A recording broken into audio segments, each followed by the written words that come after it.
Alright.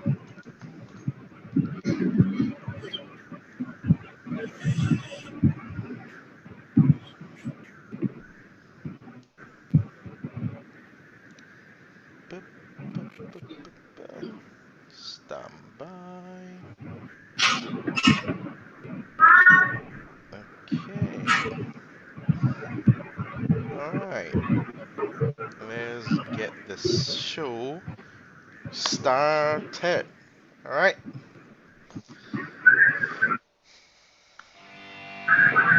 Let's go.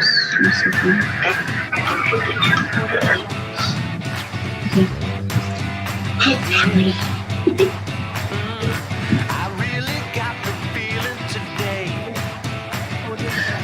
Everything is going my way.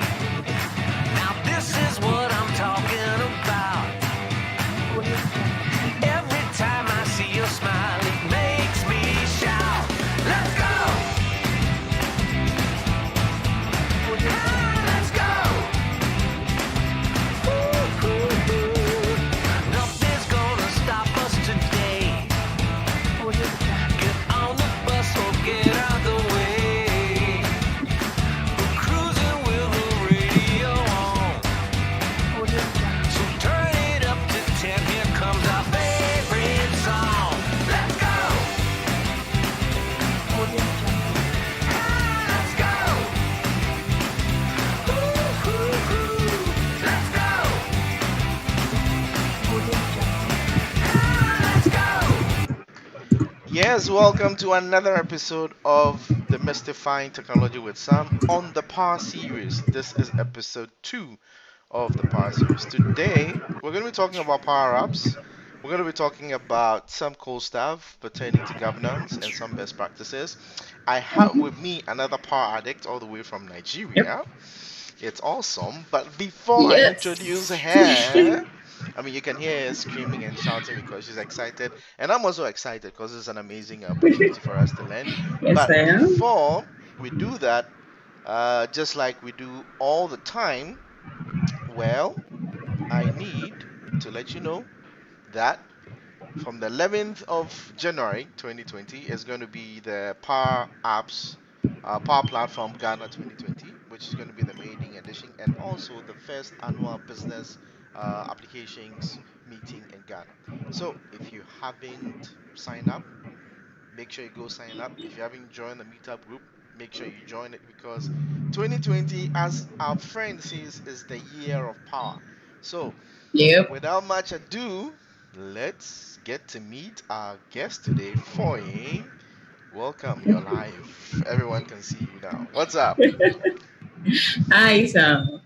It's How you been doing? not bad. After the text run, I'm sure there's a lot of excitement because the video we posted, people were like, "Oh, so this is gonna happen." Yeah, this is what's gonna happen, and we're doing it. We're pushing it. We have an Yep. agenda. We're staying strong with it. We're pushing power. Yes, power to the people. What's up? I'm good. I'm good. Awesome, awesome. How's the holidays been at your end? Well, not bad. Very calm Sunday. Apparently it's feast of what? The Holy Family. Yes. So yes, went to Mm. church. Yes, and yes, being home, trying to set up and prep for today as we have it. So yeah, that's what it's about. Well, viewers who are watching us, so you know, because it's a live event, you have any question for me or for Foyi, you should just tweet at us, any of us, but preferably me, so you don't distract her so she can go on, and give us all the good things. Well, but before we get into it, for people who want to know, like I mentioned, so this we're trying to combine learning the Power Platform and also getting to know our speakers or our guests, because the whole idea is to bring the power also to people who feel they can't do it, and also encourage and motivate people to learn and to know that look, it doesn't matter where you're coming from, you can do it. So can you tell us a Yes. bit about yourself? Okay, great. So, my name is Foyi. Obviously, we all know that now. I studied computer science in school, but a bit about it is when I studied computer science, then for those that are familiar with the educational system here in Nigeria back then, was basically all theoretical. So when we did our programming courses, it was like, man, this is hard. So I didn't bother. I just knew in my mind that every other thing but not programming. Mm, So I basically just started off learning applications in the collaboration space like SharePoint and all, and then basically building portals and mhm. doing business analysis and all those type of stuff. I tried programming a few times, watched a few videos, but I was like, no, I don't think this is for me. This was for you. So, so I got to know about the power apps from a friend. Mm, So basically, because I was doing SharePoint and most of the processes we needed to automate with the SharePoint design, I had to put it on InfoPath. yeah. So would build the end user interface with InfoPath and then automate the back end of it with the SharePoint designer, as we Yeah. called it then. So, but the thing was, InfoPath stopped at 2013, and we kept waiting. 2016 came, there was no Mhm. InfoPath. Mhm. So we're all wondering, okay, so what's next? What's Microsoft's plan? And they're going to dish InfoPath, something better has to be out there. And Exactly. that's how I got to know our Power Apps. And I'm like, wow, this tool is cool. Okay, let's code more power. Okay, that's it. So I started, I just basically started out on my own. Mm, Somebody asked for basic simple automation, and I said, okay, I'm going to stop doing InfoPower. I have to start learning how to use Power Apps. Pops. So I jumped on it, got stuck, called a friend, went online, basically stumbled through, and I was able to To do produce that. my first app. And I loved it because it looked really nice. Like a Mm, far cry from the interface that we had in InfoPath. It yeah. looked like a real app, and I Yep. felt absolutely fulfilled. So Yeah. that's how Yeah. basically how I started my journey. Wow, that's Yes, with amazing. apps. That's amazing. And yeah, for those of you who don't know what InfoPart and SharePoint Designer is, well, you're late in the game. But you see, the good news is that you don't have to go through the struggles we went through. Now there's Power Apps that's Yep. going to make it very easy, concise, simple. So hey, it's a time for you to jump on. And like she said, you don't have to be, a coding freak. You don't have to learn. You don't have to know how to Mm-mm. program. Worst case scenario, if you can Mm-hmm. use Excel, you're done. Yep. You're done. So Exactly. that is the goodness that Foyin is going to share with us. I can't wait. I'm itching to see what she has for us. So, well, I'm going to give you the floor, Foyin, to, show us what you got. But first of all, why governance and why best practices? Okay. So apps. I'm trying to get a hang on it on my own. Mm, Fortunately, I got into the community, and basically, some from Microsoft introduced Anna and said, oh, this is she works here and she's trying to get a hang of Power Apps. And I just had a 10 minutes call with her.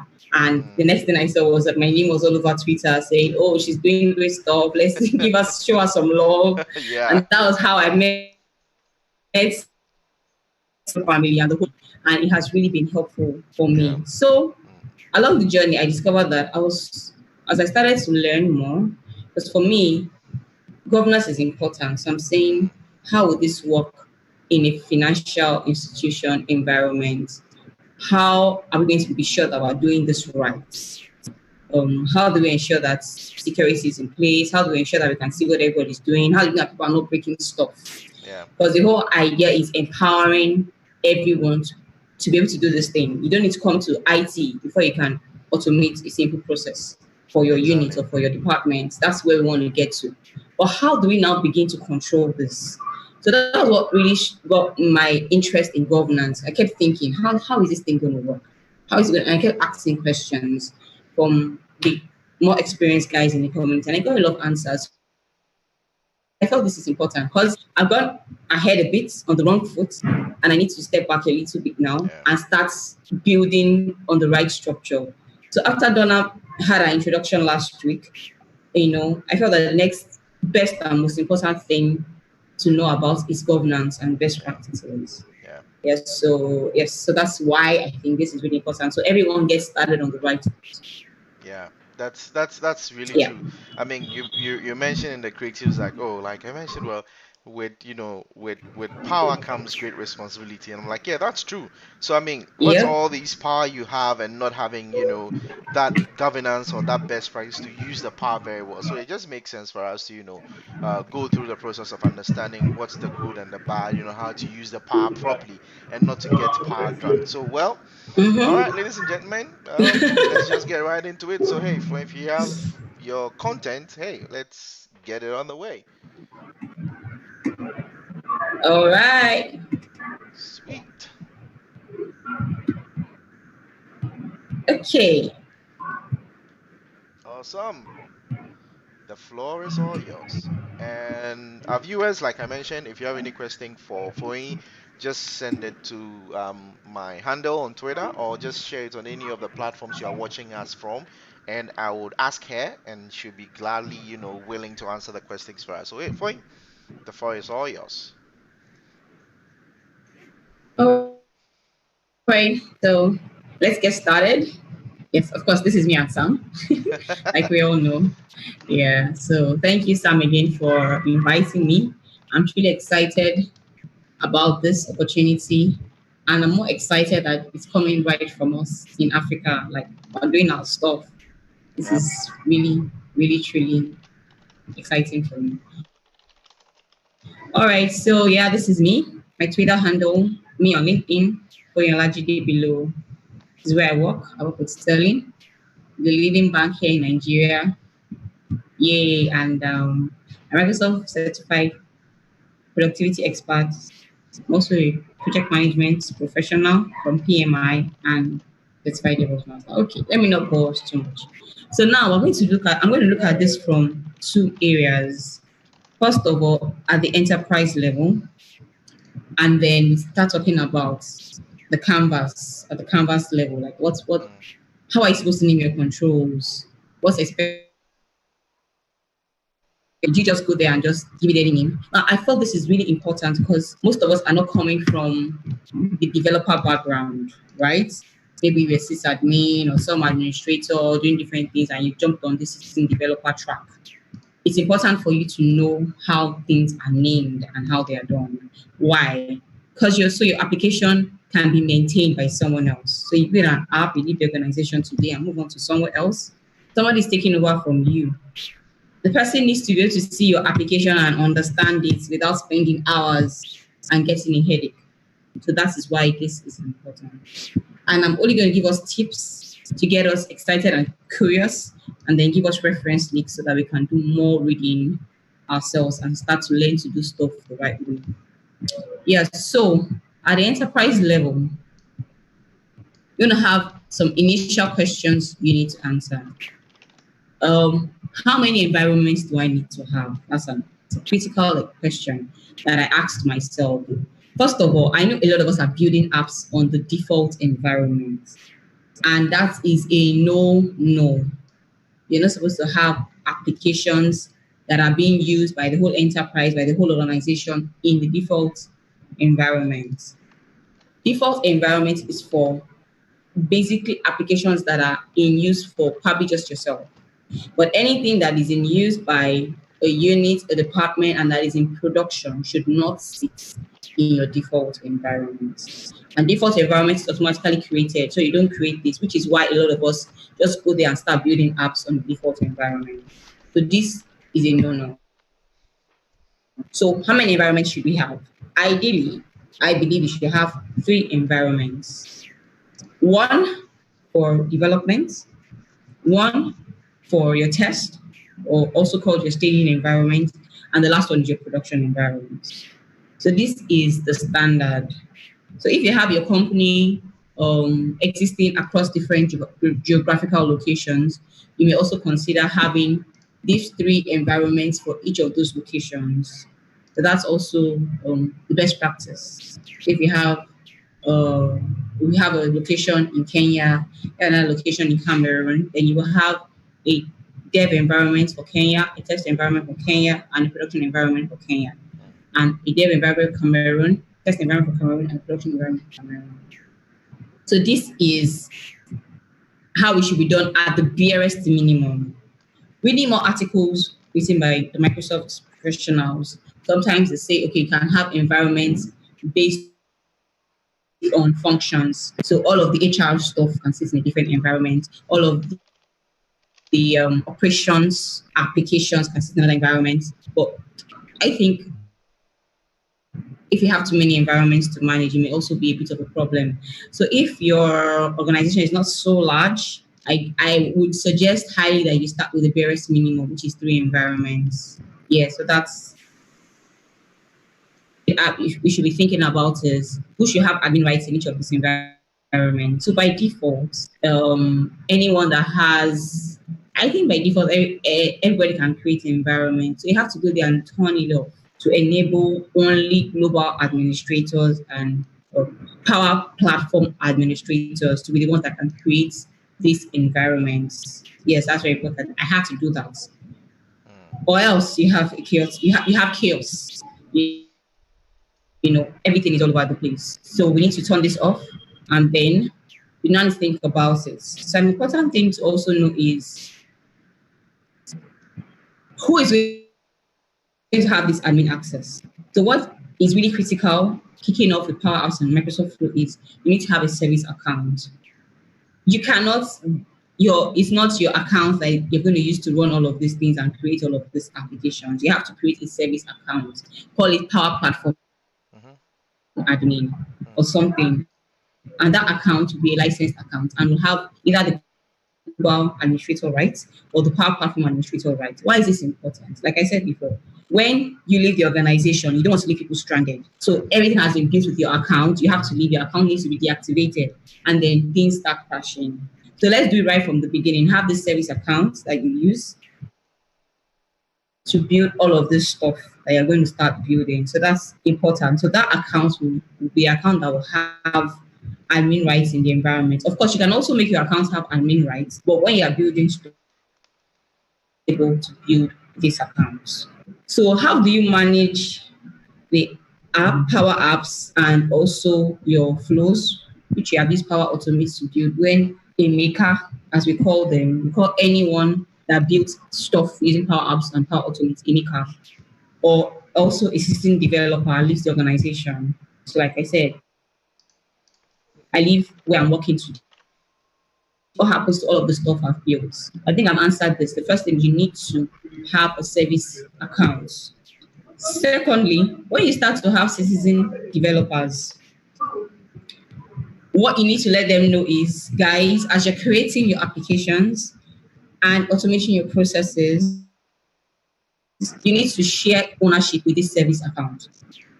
Yeah, so just basically share, like from Power Apps, when you click on share, you can say, I want this person to be a user or an owner. To make sure that if you're creating those apps and publishing them, just click on share and add the service accounts to them, to the Power Apps. So this really make handover a lot easier whenever you are leaving the organization. So another question is, where do you want to store and retrieve your data from? A lot of us that are coming from the SharePoint background, by default, we use the SharePoint lists for our storage and retrieval of any of our data. Well, SharePoint list is good, but it has limitations. Yes, I was made to understand. So from the last meetup that we had Keith run us through the common data service, Okay. where he was able to explain to us extensively why this is a better storage to use compared to a SharePoint list. The SharePoint list, you have limits on the amount of data you can store. When you start talking of creating relationships with your data, it gets a bit complex.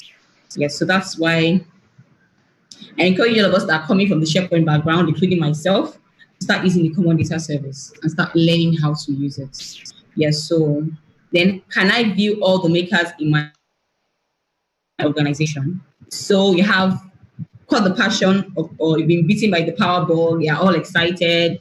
So you have decided to train 50 citizen developers in your organization, and you've done that, and everybody is ready to run. How can you view everything that is going on in the organization? So that basically takes me to my next slide. Yeah, so for before you move on to the next slide, you made a couple of points that I think it's worth mentioning. Yeah, Mm-hmm. gone were the days when Power Apps came out, initially. There was a problem with accounts.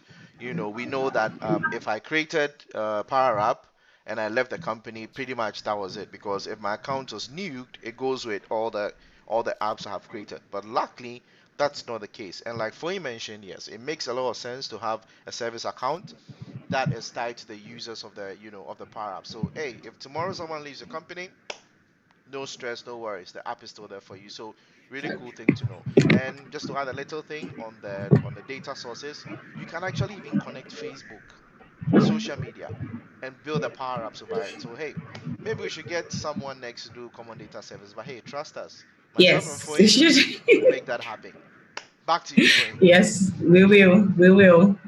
We will. There's a lot of knowledge gap in that Yeah, area. yeah. And considering the little I've learned about it, I think it's a very powerful storage system that we need to start getting a hang Take it. of. Yeah, that's true. That's true. All right. So this, yes, I guess you can relate to this. Yep. So this, the image on the left shows children all over the place. Yes, I know. I'm a mother of three, and there are days that Yeah. my house feels like this. Yep. So yeah, so we don't, and then the image on the right shows us very. So what am I trying to say with this? You definitely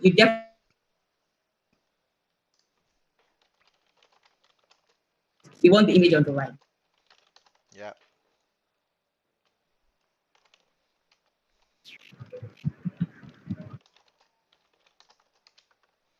So how are we going to do that? Microsoft has an amazing tool called the Center of Excellence Starter Kit.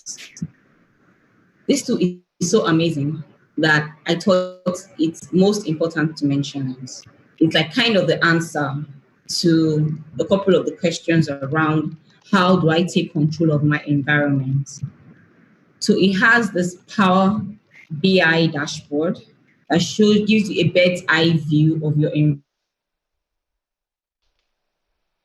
created so far. You see all your makers by name. You see all the apps that have been created in all the various environments. You see all the flows, basically everything that is going on. So you don't feel like a blind pilot. You can see everything that is going on within your environment. I think this is really important for every one of us to use. Then you also have the Developer Compliance Center where you set your metrics. Now, the Center of Excellence Starter Kit comes with a lot of templates that can help you get started. So like the Developer Compliance Center is a template already built. So these are Canvas templates, model-driven applications. These are Power Automate processes that have already been set in place. All you need to do is just download the kit and start to activate them. Again, do not activate with your personal account. Ensure you use the service accounts to do this. Yes, so then it also gives you the app in a day registration. So this helps with nurturing and training and continuous education of your employees. So what does this do? It helps people to register. So whenever you have an event coming up within the organization, so I want to have an event, a 2-day event for the citizen developer, taking them through an app in a day. I can set this up from the admin side of it and sensitize people. They can go to the portal and register for the event. And I can send them reminders to say, oh, the event is in 3 days' time. And after the event, I can also send them a reminder for the feedback. They link to the survey saying, oh, this has been done. Kindly fill the survey. Like everything is there. All you need to do is just, I have a snapshot of it, which I'm going to show to you. Then there's also a welcome message. This welcome message goes to every new maker in the organization. So if any maker, like I said, a maker is a citizen developer, or anyone that is making apps with Power Apps, is he called a maker. So if a maker goes into the environment and creates an app today, what the welcome email is automatically sends person an email, basically telling him, welcome, we're happy to have you making apps on the Power Platform. And if you need to learn more about how to do this, You can follow the links below, and also sensitizing them on the important things that you need them to do on their apps to make it compliant.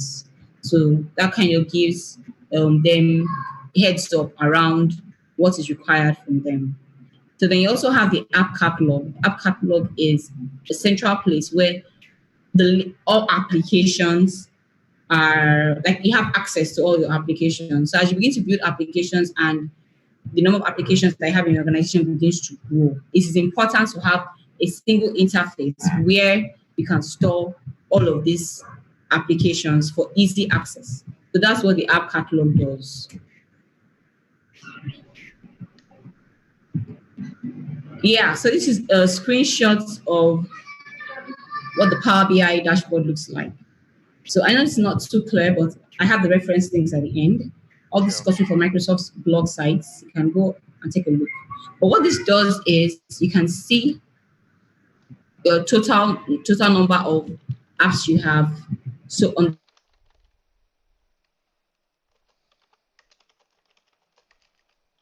the created this month, how many app makers you have, and you see the little buttons indicating where all of those applications are located. This is leveraging the maps. Then you can come down and see the specific cities that you have and the number of applications created in those cities. You can see total number of environments, how many the environments created in the last 30 days, who are the creators, basically everything going on within your environment with regards to Power Apps and Power Automate. And when I saw this, I was really thrilled because you can see everything going on, right? Nothing is happening without your knowledge. Everything is here. So once you go here and this refreshes, so the way it works, there's a flow that runs every midnight. So that's on the Center of Excellence kits. So when it runs, it picks everything new that has happened in the last 24 hours and basically dumps them in the common data service. And this Power BI dashboard is picking this data from and just bringing everything to the surface for you to see. So this is what the Developer Compliance Center looks like. So we see that we have some apps that are green and some that are yellow. Yep. Yes. And so what's basically telling us is that the ones that are green are compliant, and the ones that are with the orange symbols and the yellow symbols have outstanding items that need to be worked on. Of course, this is a template. When you look at it, if you have additional things you want to add to it, maybe based on your company best practices or based on some requirements that are specific to your organizations, you can add them on. So this is the app in the day management I spoke about. If you have a new training or a new, just a new workshop you like to take internally, you don't start bugging yourself with sending out emails and sending out reminders by emails and asking people to accept your invite to show they're going to join and all of that. You can leverage this existing Canvas app that is part of the Center of Excellence Toolkit. So just log in, watch your details and all that, and people can just go there and register for the event. So that's what this looks like. And this is the app catalog, basically showing a list of all the apps that have been built from a single interface. So I think that the Center of Excellence Toolkit is very important, and it's actually the first thing that we need to get started with. Now, notes. It has a lot of templates. You don't have to use everything at once. Yeah. Otherwise, you get overwhelmed, and you really just want to abandon it. Yeah. But just take it a piece at a time. Look at everything and turn what you need on. Whatever you don't need just at the moment, you don't need to turn it on. Yeah, so we might need to have another session where we can actually deep dive into the Center of Excellence Toolkit. And yes, and maybe we can show exactly how to set it up and how to start using the templates in it. But before then, you can go ahead and try it out. And we're here to answer any questions that you may have. Awesome. So this is the just before you go on, how many App in a Day events have you organized so far? Not yet. I mean, yeah, there's no, because I mean, we in Ghana, we've not organized that. It's actually part of the Not the yet. the to do for the roadmap for 2020. And I say this Yeah. because and this is just for people to know how awesome this is. So my very first Mhm. experience with, it's called actually the Cloud Workshop in a Day. This was when I was back in the US. Now it was at the Microsoft Technology Center, and this happened like I think every month, and it's amazing.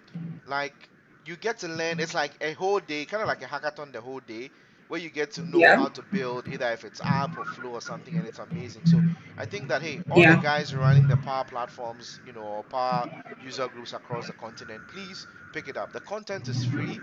You can just go use the same content, get Yes, a it is. venue, and then go through it. I mean, obviously, connect with us. We are here to help you, to give you some, ideas and insights on how to do that. So that's just FYI for Yes, we others are. who are interested in that. Back to you, Foy. Yes, and then yes, thank you, Sam. Also, the app in a day is something we plan to do at our next meetup. Yeah, so yes, and we're really looking forward to doing that. You learn a lot. I've gone through the content myself, and I learned a lot just going through it end to end. There's some things, some of the features there that you learn that ordinarily you may not use on your own, or you may not even know it's possible. But when Yeah, you go through the app in a day, you learn a lot of new cool stuff. yeah. So yes, I completely agree with you. One of the things Okay. that I Mm-hmm. learned, just this quick one, just to throw this in, it was in Mm-hmm. the dashboard in the day event that I went to. And Okay. some people are here who are artists. Some people have crazy graphic minds and all that. I was shocked to see that Rolls-Royce, which is the manufacturer of jet engines, actually had a Mm-hmm. jet engine modeled in Power BI. So it's not a graph, it's not a chart, it's actually a real, like, a visualized jet engine, and you could see the various parts of the engine, visualized using Power BI. So I mean, Wow. yeah, that blew my mind. So if you're an artist out there, That's amazing. think about it. Someone is running a factory, all right? And if you can visualize the whole, let's say, processing plant, instead of just graphs that the users will see, now they are seeing, how Mm-hmm. output is coming from the various Exactly. presentations. So, hey, power to you, 2020. Let's go for it. For you. Awesome. More power. Yeah. Yes, that's a great one. Okay, yes. So this is an example of the emails. Of course, this Hmm. template is totally editable. You can just throw in all of your stuff here. And this is what we have by default. So the new makers is basically welcoming them and telling them things that they need to do going forward. Okay, so now I don't know if you have any questions. I'm about to move to the second half of At the my moment, presentation. not yet. I'm asking most of the questions, so as they're coming, I'll definitely interject and ask you the questions. So All let's right, keep that's fine. rolling. Okay, now guidelines in Canvas apps. So most of us just basically go into the Power Apps, create a blank app, and just start doing stuff, right? Yeah. But there's an actual way to name stuff, name your controls and your data source and your collections and your galleries. There's a structure to the naming Mm, convention that is important for us to follow. So for my presentation, we have what we call the camel case and the Pascal case. I'm sure someone is familiar with this. oh, So, but this, I mean, this was news to me, so I felt I yeah. needed to put it out there because I'm sure a lot of people would not even know that this. Well, they know that it exists, but they didn't know that it was called What? this names. Yeah, that's true. That's true. Yes, okay.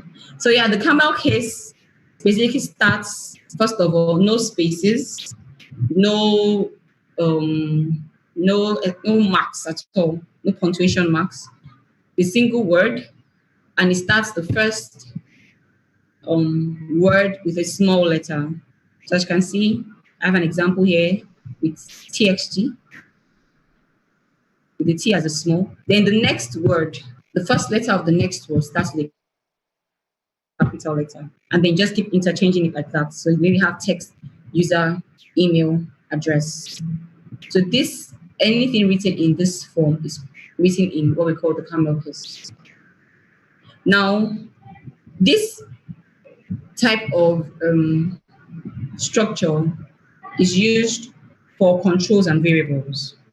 So you see that most of the controls, if you look at the templates, some of the Power Apps templates that were developed by Microsoft, you will see that notice that these are how those controls are labeled. Or if you pull in your data source from SharePoint, you see that automatically the controls come in this way. And then this is also the right way to name your variables. Now go to the Pascal case. The Pascal case is the like opposite of the Camel case, in the sense that it starts the first letter of the word begins with a capital letter, not a small letter, and then it continues that way. So this type of structure is what we use in the data sources and connectors. You can see an example is of Office 365 users. So this is important for us to know as we go along creating our controls and our data sources. It's important for us to use this structure in doing that. Then I move on to screens. It's important to name our screens in plain language. So when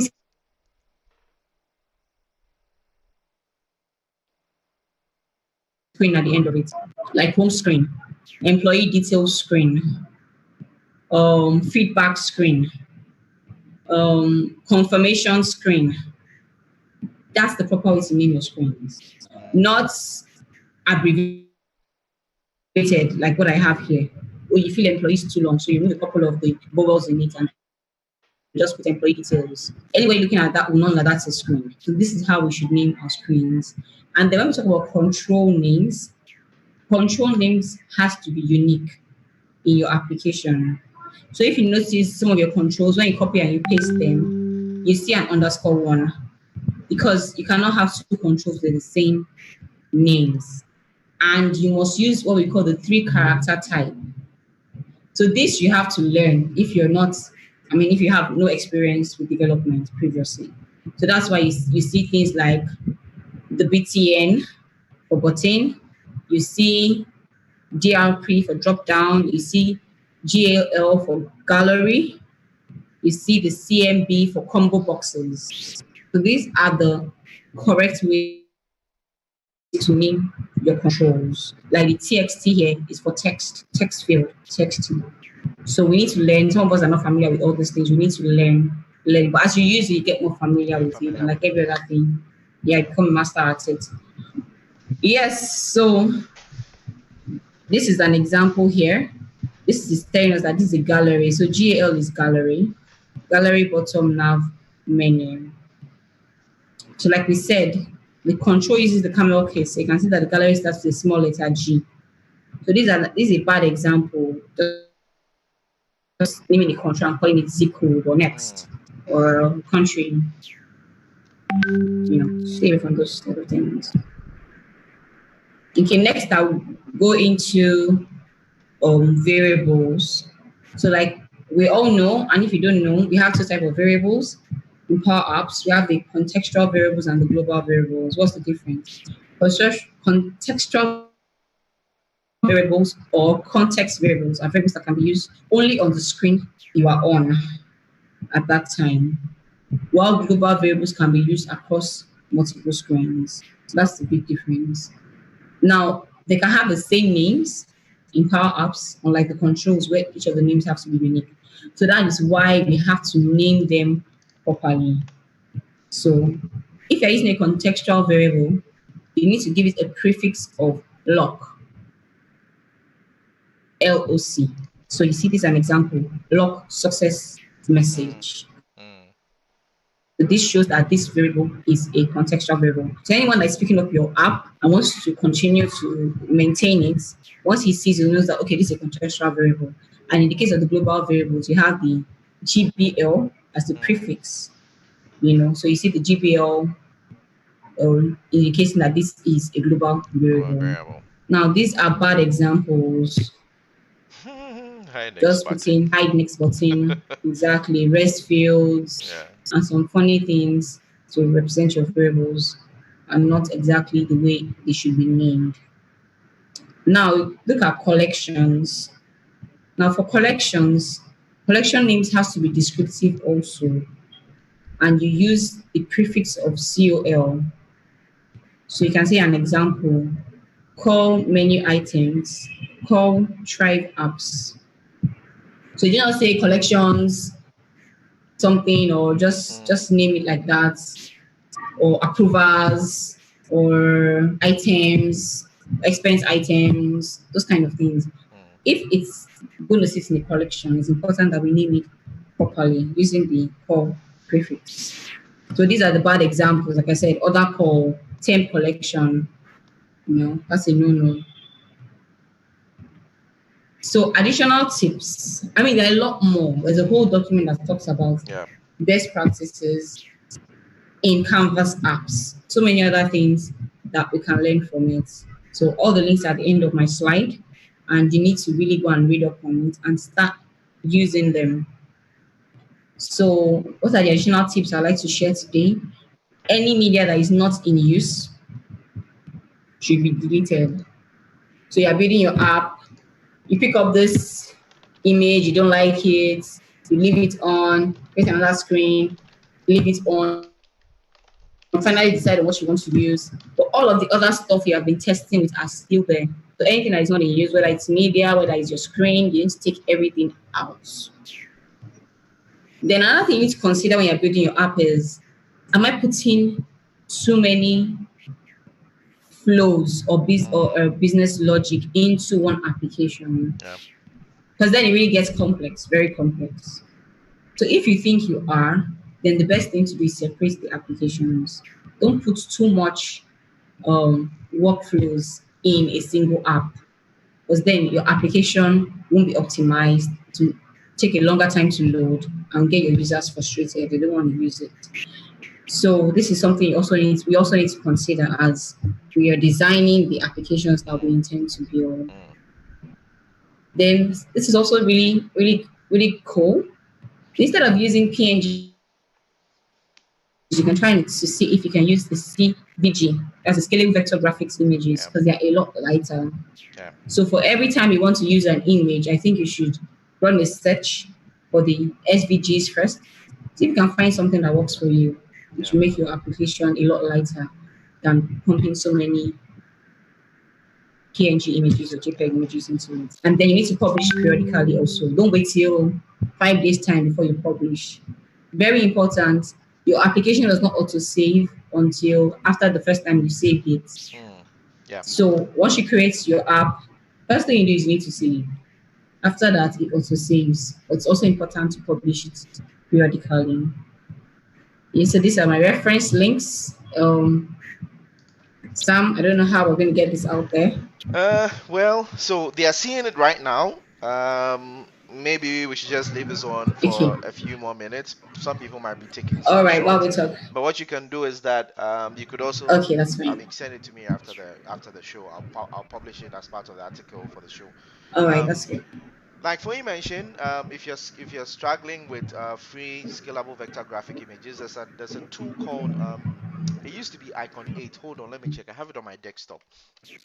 So it's a very, yeah, so it's now called Pitch On or something. It's a very simple app. So I'll just show this quickly. So for you, maybe you should also take a look at this. So I'm just going to show this just Yes, I should. briefly, and then people can see how it works. So this is how the app looks like. Okay, so there's an update. I'll just not install it, but it actually shows it's on your desktop that you can use. All right. And what happens? There you go. I'm not going to do the installation. As you can see, there is a lot of icons. All I have to do is, let's say if I want this Facebook icon, select it, and then let's go back here, and I can choose SVG here, and then I can download it. So hey, that's another tool um, that's accessible for us to use. Yep. So yep. So yeah, back to you. Yeah. Thank you, Samuel. That's amazing. I'm going to check that out right Awesome, awesome, awesome, awesome. after this call. Mm-hmm. Well, it's as you can see, Foy has shared all the cool stuff. The only question that we got came was that how do I get started? how do I get started with Power Apps? Like you mentioned, you need to have an Okay. account and all that. So how do I get started? First thing, aka.ms/powerup. Yeah, That's the I that is got the magic URL. that link from Donna and it just stopped. Yeah, yeah. So let's That's the do magic this. URL and that's the starting point. Yeah. Let me put that also out there as well. Okay. Yeah. Yep. So that's how you need to get started. That's link basically takes you to all the beginner courses on Power Apps, on Power Automate, Power BI also. So all of this is on Microsoft Learn, absolutely free. All you need to do is commit some time to it and Yeah. just get started. Yeah.